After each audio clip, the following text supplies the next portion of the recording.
Cinema, सियासत और सत्ता और कारपोरेट को जोड़ने वाला अगर कोई इस देश में सबसे बड़ा नाम अगर माना गया तो वह अमर सिंह रहे, जो कब इधर से उधर जोड़ और घटाव करके किस सरकार को मदद कर दें और किससे अपनी दुश्मनी निकालने के लिए खुलेआम मंच से उसकी आलोचना करने लगे। यह अमर सिंह के राजनीतिक जीवन में यह बखूबी देखने के लिए मिलता है। नमस्कार, देख रहे होंगे झकास भारत और मैं रविकांत। एक वाकया तभी एक समझ में आता है जब अमिताभ बच्चन कहते हैं कि अमर सिंह अगर नहीं होते तो मैं टैक्सी चला रहा होता। यह उन्होंने जब अमिताभ बच्चन के उनके जब लॉस लग रहा था, उसमें घाटा हो रहा था फिल्मी इंडस्ट्री में, उनके काम में जो अलग अलग प्रकार के वो कर रहे थे उसमें, तब अमर सिंह ने एकदम सामने आकर मदद की है और उन्होंने यह दिखलाया और बतलाया कि दोस्ती और रिश्तेदारी ऐसे निभाया जा सकता। उन्होंने बखूबी निभाया और यह बतला दिया कि हम अपने दोस्तों को किसी भी परिस्थिति में काम दे सकते हैं और साथ दे सकते हैं।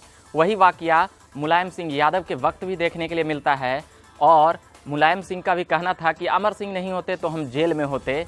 और जब शुरुआत करते हैं कलकत्ता से अमर सिंह के घर घराने से, तो ये बिजनेस परिवार फैमिली से आते हैं, मगर इनके पिता चाहते हैं कि ये व्यापार संभालें और बहुत कुछ देखें।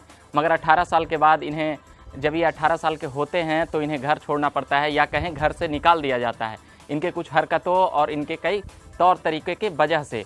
उसके बाद ये अपनी एक सिनेमा जगत में भी एक अलग पहचान बनाते हैं बॉलीवुड में, चाहे वह कई हीरोइन हो या एक्टर एक्ट्रेस हो, उन्हें राजनीति में स्थापित करने का भी श्रेय जाता है। जया प्रदा, जया बच्चन या फिर संजय दत्त, कभी और भी बॉलीवुड का जमावड़ा उत्तर प्रदेश में समाजवादी पार्टी के लिए लगा देना, यह अमर सिंह के चुटकियों का खेल हुआ करता था।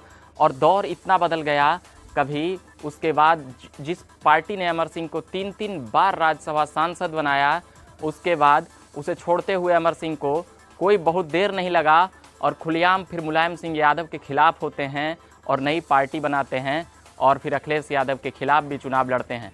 मगर अंत तक आते आते उनके रिश्ते मधुर हो जाते हैं।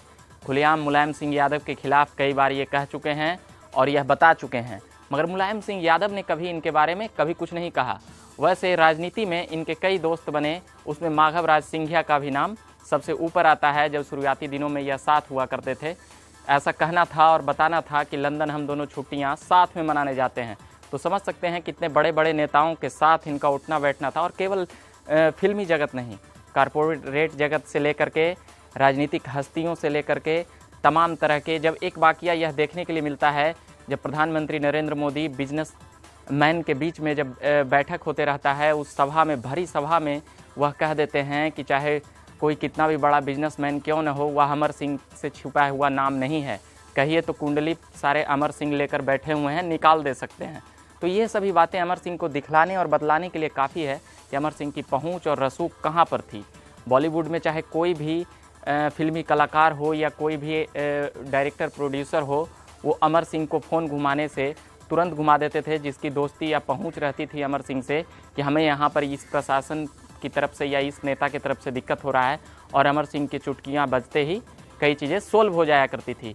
मगर जब बातें और भी जब ज़्यादा पहुंच गई तो एक वाकया है 2008 का, जब कांग्रेस की सरकार अल्पमत में हो सकती थी अगर अमर सिंह नहीं होते। तो कई बातें यह भी कही गई कि अमर सिंह दलाल प्रवृत्ति के हैं। ये कई मंचों से कई नेता कह चुके हैं, कई सांसदों के खरीद फरोख्त का बात भी अमर सिंह पे लगा और कई मैगजीन से लेकर अखबारों और टीवी न्यूज़ चैनलों पर भी चला, पर अमर सिंह पर कुछ खास असर नहीं पड़ा। वह जिस काम के लिए जाने जाते थे, मैनेजमेंट, वह करते ही चले गए और उसी पर अपना कार्यशैली जमाए हुए रहे। कांग्रेस की सरकार बचाने के लिए कहा यह भी जाता है कि मुलायम सिंह यादव को बहुत मनाना पड़ा। इसके लिए न्यूक्लियर डील जो सबसे अहम था वह कांग्रेस करना चाहती थी, और इसके लिए मुलायम सिंह यादव को APJ अब्दुल कलाम से मिलाने का श्रेय भी अमर सिंह को जाता है। ऐसे कई फिल्मी हस्तियों को राजनीतिक हस्तियों से मिला देना और राजनीतिक हस्तियों को फिल्मी हस्तियों से मिला देना, यह उनके लिए एक बहुत बड़ी कड़ी बन चुकी थी, चाहे वह बिजनेसमैन हो। हमने पहले बताया कि नरेंद्र मोदी एक बिजनेस सभा में यह कह रहे थे, तो उसी बीच नरेंद्र मोदी यह भी कह रहे थे कि बिजनेसमैनों के साथ फ़ोटो खिंचाना कोई बुरी बात नहीं है, यह गलत चीज़ नहीं है। मगर कई लोग इसे अलग अलग परिप्रेक्ष्य से देखते हैं। मगर नरेंद्र मोदी ने कहा कि हमें बिजनेसमैनों को बढ़ाना होगा और जिन्हें कोई परेशानी है उसकी कुंडली अमर सिंह निकाल देंगे। इससे बीजेपी से करीब भी आते चले गए। मगर जब उन्हें साल 2 साल में ज़्यादा कुछ नहीं मिला, तो बीजेपी में जिस प्रकार से वह भगवा कपड़ा लेकर आए थे और बीजेपी के साथ नरेंद्र मोदी का तारीफ कर रहे थे, तो इन सभी बातों ने ये एक मीडिया में चर्चा भी कर दिया कि अमर सिंह एंट्री करने वाले हैं।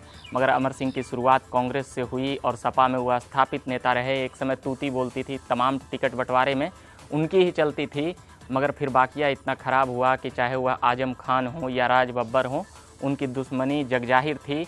और जो इनमें सबसे एक और अलग बातें थी वह यह भी थी कि जिनसे भी इनका मनमुटाव रहता था उसे खुलेआम मंचों पर कुछ भी कहने से गुरेज नहीं करते थे। जब मुलायम सिंह यादव को कह सकते हैं तो और भी चीज़ों से कह सकते हैं। वैसे राजनीति का चस्का इन्हें उत्तर प्रदेश के एक मुख्यमंत्री ने ही लगाया था, मगर वह तुरंत गुजर गए, इसीलिए राजनीति में उस समय नहीं बढ़ पाए, मगर उसके बाद फिर बढ़ने में कामयाब रहे। चाहे वह कोई भी राजनीतिक पार्टी हो, वह अमर सिंह से अछूता नहीं रहा। और कई सांसदों के घर पर भी पैसे पहुंचाने का वाकया 2008 में आता है, वह भी आरोप अमर सिंह पर लगता है। कई हीरोइनों से संबंध को लेकर भी वो जाने जाते हैं और अंततः कई जिनसे इनकी दोस्ती रही उनसे रिश्ते भी खराब भरपूर हुए, चाहे वह अमिताभ बच्चन हो या फिर कोई भी नेता हो, माधवराज सिंधिया ही क्यों न हो। एक टेप वायरल हुआ बिपाशा बसु के साथ का ऑडियो टेप, उसमें साफ कई बातें कही गई जो अमर सिंह को विवादों में लाकर खड़ा कर दिया और उसके बाद से अमर सिंह के चरित्र पर भी कई सवाल उठे। मगर फिलहाल अमर सिंह कल उनका देहांत हो गया 64 वर्षों में। अभी के लिए फ़िलहाल इतना ही। झकास भारत से मैं रविकांत, धन्यवाद।